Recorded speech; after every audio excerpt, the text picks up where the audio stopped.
Well, hello there. Welcome once again to Hude Hour, right here on Hude Network. As always, we do break down issues within the humanitarian and development space, particularly today. We want to update you, bring to you what's happening in that space right now, what the problems are, what the solutions are. It's all about sustainable solutions at the end of the day. And we're bringing that right to you and giving you updates on what's different this time around, particularly this bright Wednesday morning. As always, I am Amadine Ubewe. And I am Joan Eze. Thank you so much for joining us. And of course, we are here with Paul Oladipupo. Hi, Paul. Good morning. Hi, John. How are you doing? Hello, I'm Paul. great. It's good to have you. It's good Hi, to have Imagine. you. How are you doing? I'm good. You're looking good. Thank you. Welcome to the second favorite day of the week for me. We'll wait till the day that update changes. Maybe one day, Tuesday will edge out. Tuesday is actually a better day, but I have a bad experience with Tuesday, so we don't talk about Tuesday, okay, please. it's fine. It's fine. it's fine. I have the opposite, but Really? we'll see what happens with the battle of the days. Sorry about your bad But anyway, experience. we're back here again to bring you more updates on what's going on around in the humanitarian and development space. So let's start particularly with a report from the WMO. Now, the UN World Meteorological Organization has sounded the alarm over the intensifying toll of climate change on Africa, revealing record-breaking heat, widespread displacement, and deepening food and water insecurity across the continent in 2024. Average surface temperatures in Africa were 0.86 degrees Celsius above the 1991 to 2020 average, with North Africa emerging as the fastest warming region at 1.28 degrees Celsius above the baseline. Marine heat waves, particularly in the Atlantic Ocean and Mediterranean Sea, also reached record intensities, affecting nearly all surrounding African waters. WMO Secretary General Celeste Salo said extreme weather and climate change impacts are hitting every single aspect of socio-economic development in Africa. She said from floods to droughts, the continent is facing an urgent and escalating crisis. The El Nino climate phenomenon amplified extreme weather patterns, displacing over 700,000 people continent-wide in 2024. In northern Nigeria, flooding killed 230 people and displaced 600,000 in Borno State. Meanwhile, West Africa saw torrential rains affect 4 million people, while Zimbabwe and Zambia suffered their worst droughts in 20 years, with cereal yields plummeting by up to 50%.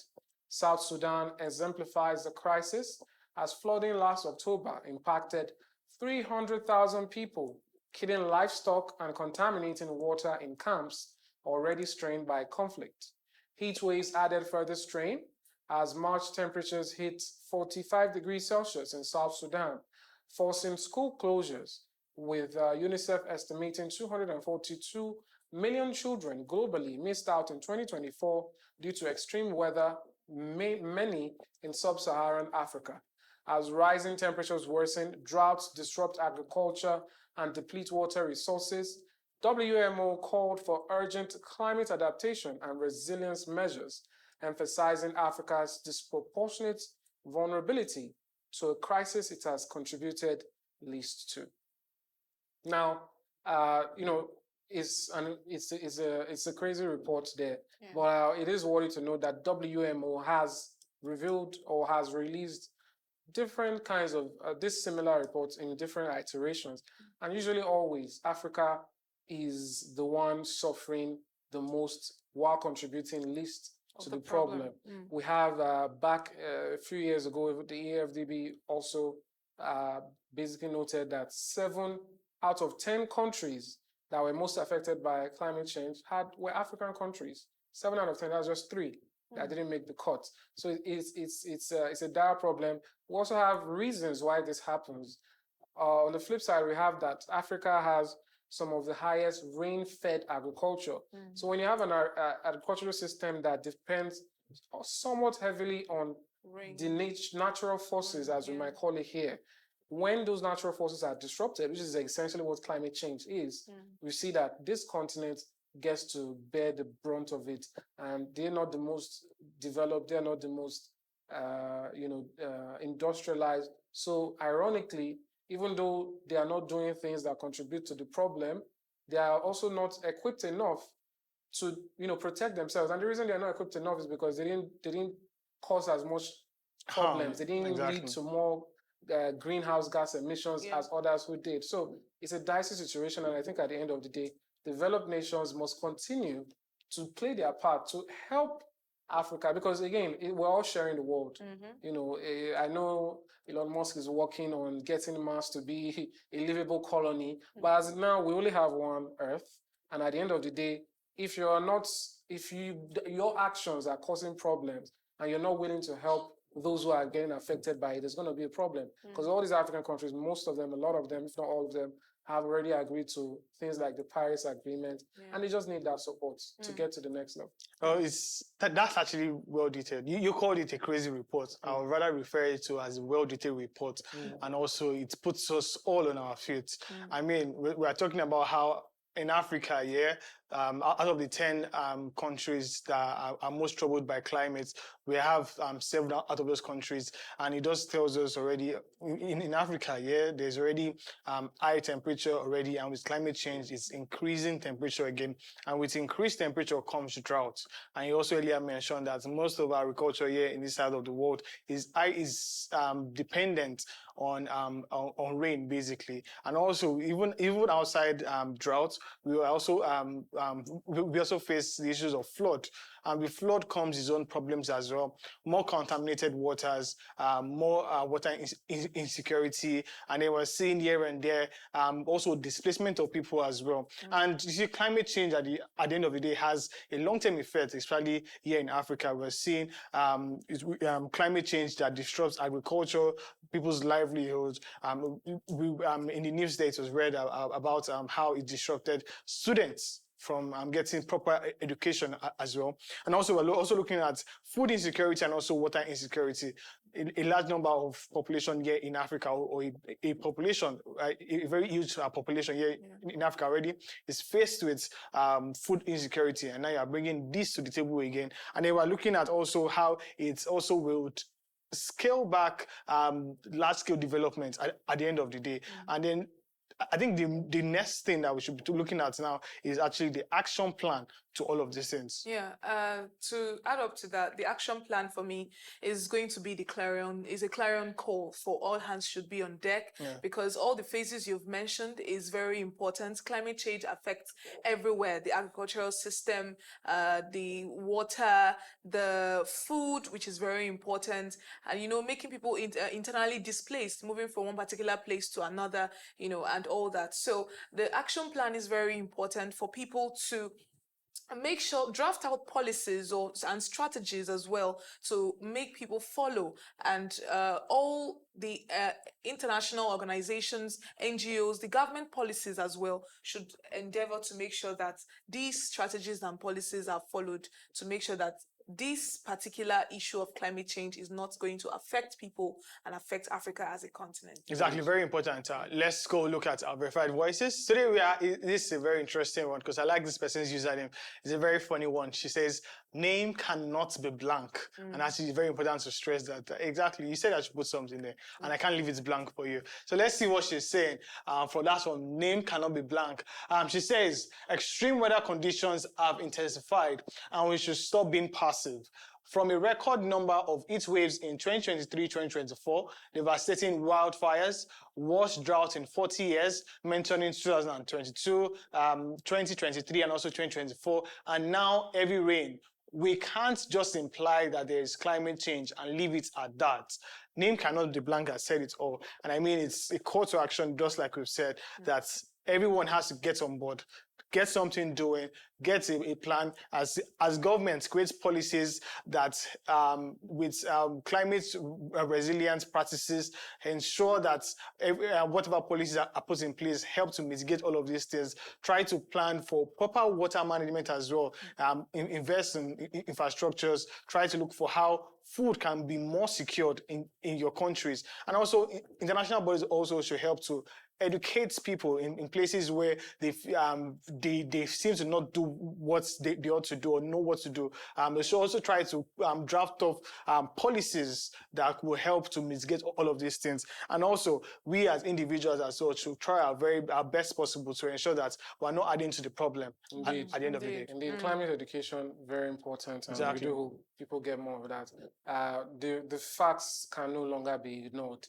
Even if you have counter arguments, let's see what numbers you have. Let's see your facts. If you're going to deny that this is a thing that is happening, let us know how you came to that conclusion. I mean, we're in an age where everybody has access to information. Exactly. Now, let's take a look at our next news item. One of the day, we have that the UN Security Council has extended the mandate of the UN mission in South Sudan until 30 April 2026 as the country faces growing political tensions and a deteriorating security situation.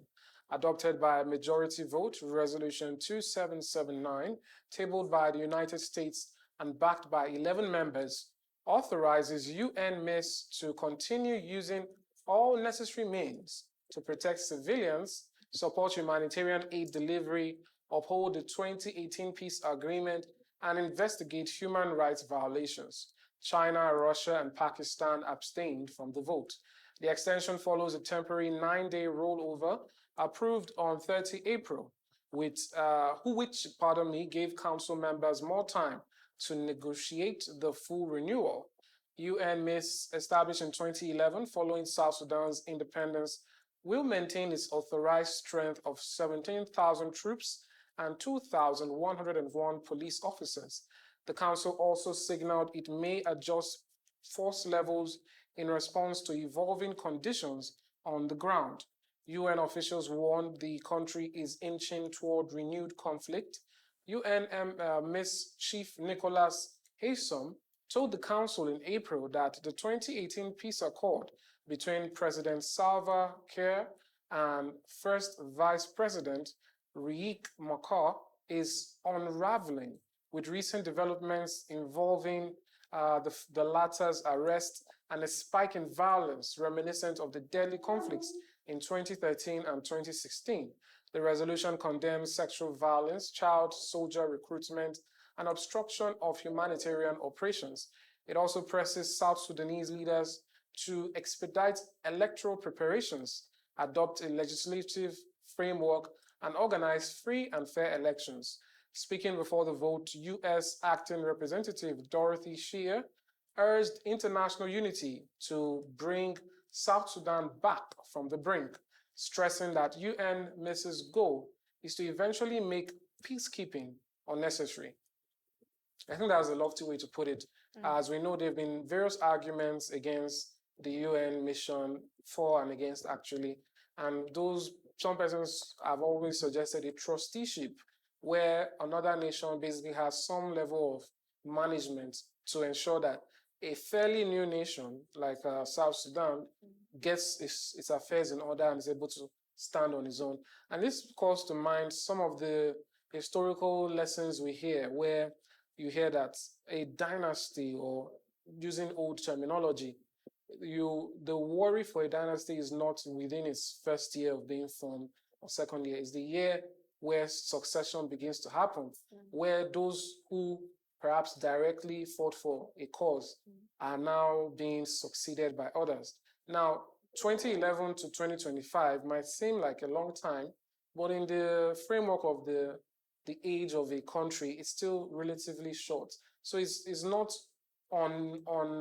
unimaginable that South Sudan is still trying to find its feet. As for UN mission, they've also already done quite a lot.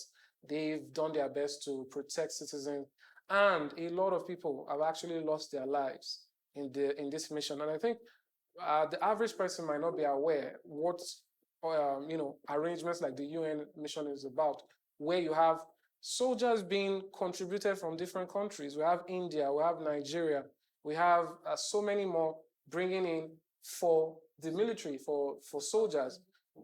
Even when it comes to police force, we still have different countries basically contributing. So when we have such a mission where different countries are coming together to sort of when you have like a little baby, is protected by the family and ensured because they need the most help.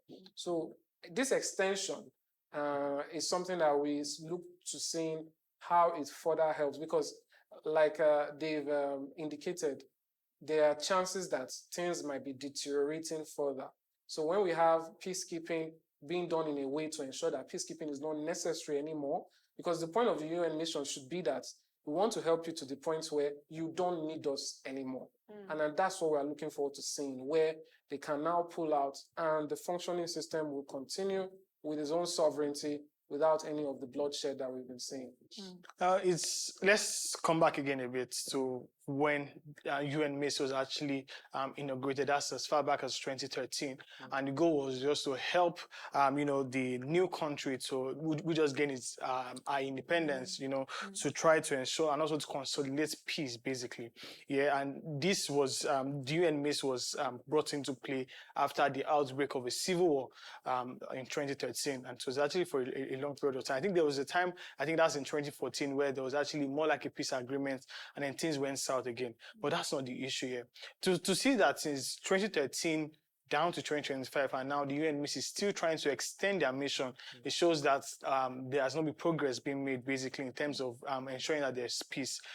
Although there might be little progress here and there, but we see for them to still try to extend their mission, it shows that their work there is not complete. I meant to say right there, but it's good to see what they are doing there. I mean, they have 4 pillars majorly to which they are operating, and one of such is to protect civilians. That's to ensure that everyone that is there, exactly, and it's very important actually. And also we're also seeing that it's also to regulate humanitarian assistance as well, and also to provide humanitarian assistance to those who are in need of that. And also we're seeing them to also support, which is also very important, support the peace agreement to ensure that everyone is on board at the same place. And finally, and it's also to monitor that human rights are not violated. And I think that is very important. And you see that it's good to see that they are on these 4 pillars and are working on it. And this extension, I really hope that by next year, you won't be seated on this table talking about having to extend again for another period of time, but rather we should have seen peace right there in South Sudan. And that's what we're all hoping for. I think my general opinion would just be, I just want to give a little kudos to UN mission, because for them to sit down and think of something like this is something very nice, because there are countries that want to gain independence or that gain independence, and it's not really it's a struggle. Exactly. And when you break out, you really need that shield, you need that covering to make sure that, okay, this particular baby country, new country is fine, the citizens are okay, because the number of lives that have been lost in order to gain that particular independence is something that we shouldn't really go deep into. But we look forward to their mission, since it's now extended, being successful, and South Sudan becoming more independent. Okay, let's go quickly and let's see what our verified voices are saying on this particular one. This is a lovely one, and it talks about children. And I love children so much. I think everyone knows that by now. Let's see what they are saying on this tweet right there, talking about how yes, this is from UNMISS. This is the media body, yes, saying that peace begins with child protection. Following increasing reports of children facing violence and recruitment by armed forces, UNMISS facilitated a workshop in Bos, that's South Sudan, to strengthen the skills of civil society organizations to tackle the persistent problem that is at hand. And that's actually wonderful. And to see that, because and that issue again that is happening there in South Sudan is actually child recruitment into the army, and really sad to see that children are forced into the army sometimes, or because of they have no choice, have to join the army. But again, one thing I also want to touch on before we leave this topic quickly is also the fact that they've also had a number of refugees who have been displaced. Talking about neighboring countries down to Kenya and other neighboring countries, about 4 million in total, with 2.5 outside of South Sudan and 1.6 or 1.5 thereabouts even within South Sudan. Indeed. For me, why that particular tweet is interesting or uplifting is the mention of civil society. Yes. Any society that's going to function perhaps democratically and stand on its own needs a vibrant civil society. a section of the space that is not controlled by governments, that is not controlled by businesses, so that they can always fight and champion human rights without fear or favor. Let's hope that such workshops actually strengthen and build capacity so that we can see it translating in real life. Off set now, we're discussing about how all of these things work, and I think it's also important that even after the workshop, actions are being carried out, and it doesn't stop at the workshop where it does probably just inspire minds and things like that, but also see action be taking place. Indeed. Now we will go on a quick break. When we return, we'll delve into our final news item of the day. Don't go anywhere.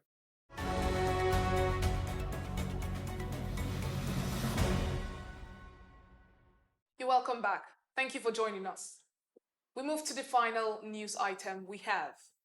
The World Health Organization, WHO, has released its 2024 results reports, highlighting steady progress in global health across all regions, despite mounting financial challenges and growing demands on health systems.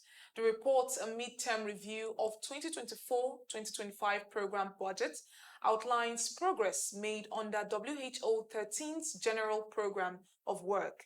It shows that millions more people are accessing essential health services, are better protected from health emergencies, and are living healthier lives.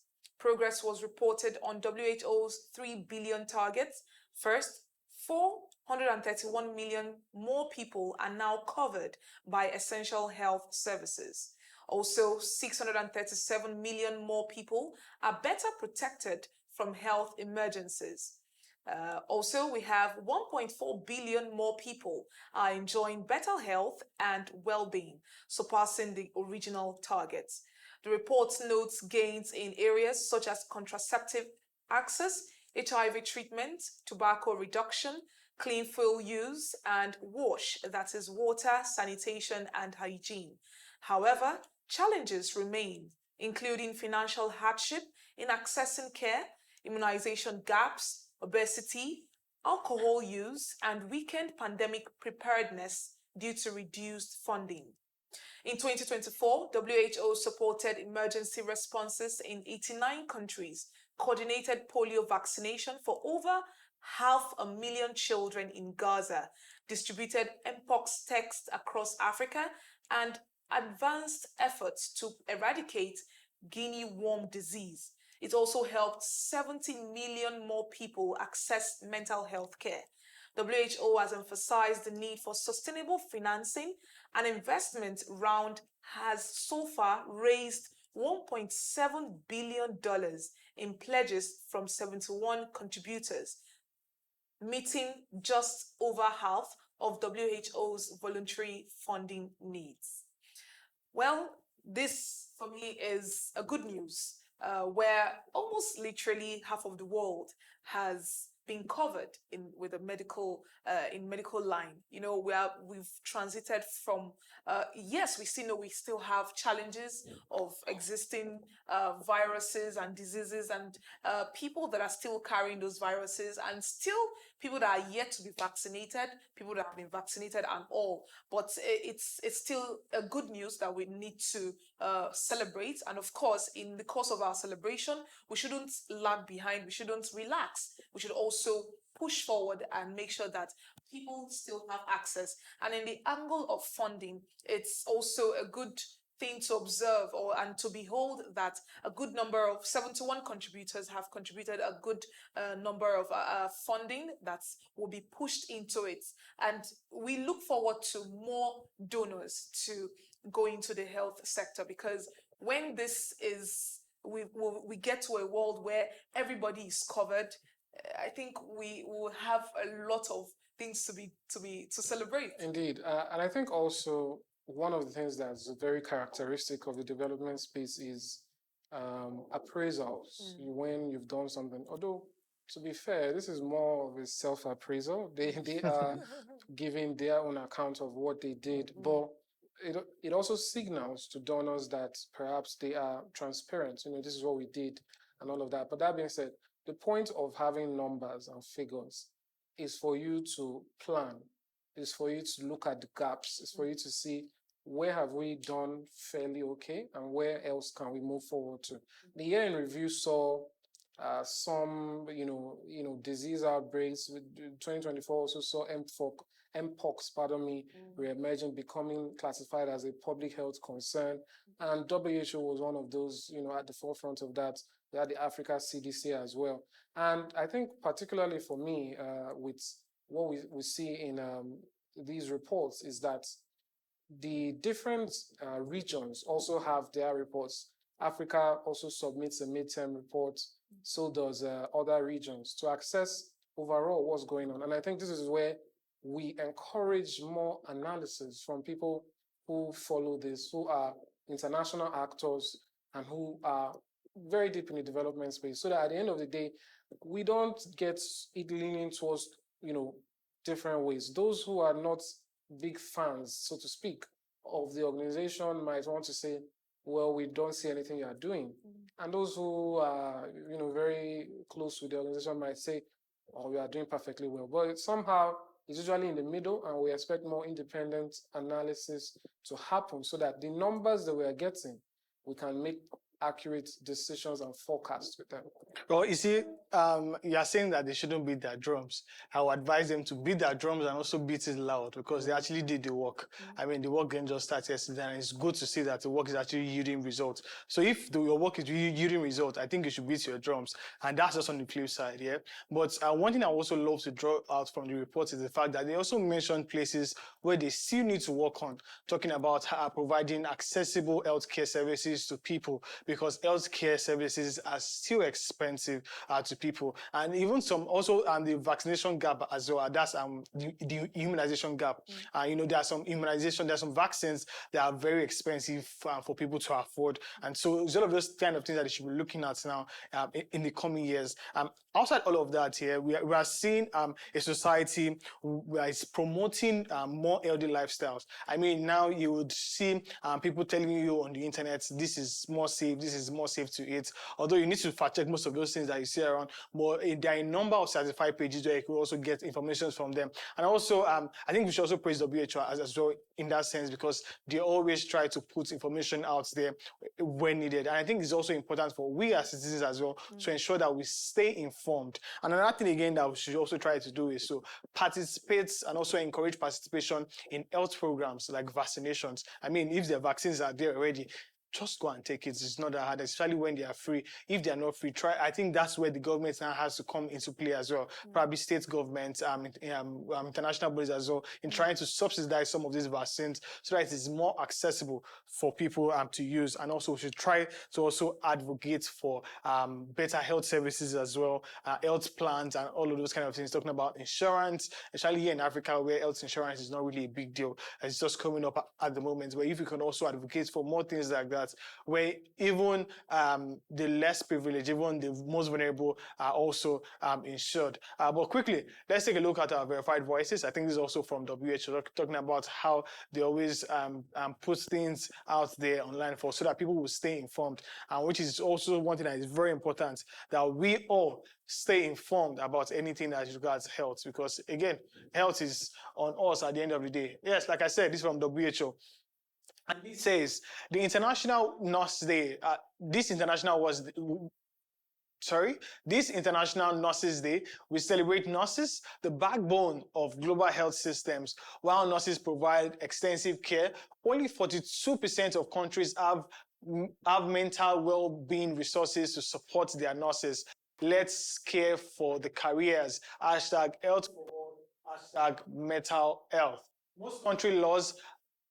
Most countries have laws to support and safeguard nurses at work, but only 42% of these countries have the mental well-being resources to support them. And that's what the WHO is saying there. And you see, nurses are they are more like your first contact if you go to any hospital, any clinic, any healthcare. Basically, they're your first contact, those that you meet at first, and they are always very welcoming most times. And it's also important to, even with the way they also face the brunt of all of these things first. And if we don't try to also, we should also try to put them into checks as well, try to ensure that their mental health, because I mean, you can't provide that kind of services if you're not mentally okay in the real sense of things. I really hope that more countries actually look into the mental health of the nurses, not just nurses as well, other healthcare workers, because mental health is very important, and especially when it comes to you dealing with lives of people. Indeed, and it's not something you can always see very clearly on the face, so it's good to take care. But that's how we round the program off for today. We do hope you've gotten all the news updates we've had to give you, and you're following up on what's happening in the humanitarian and development space. We will be having more and more conversations, even with people who are smack dab in the middle of this space, to bring you more updates and analysis on what's going on in the mission to get sustainable development for all. Do have a nice day. Bye for now. I am Amadine Obewe. And I am Joan Eze. Thank you so much for joining us. Bye for now. And I remain my own self, Paul Olakupo. Don't forget, try to ensure that you're safe. Bye for now.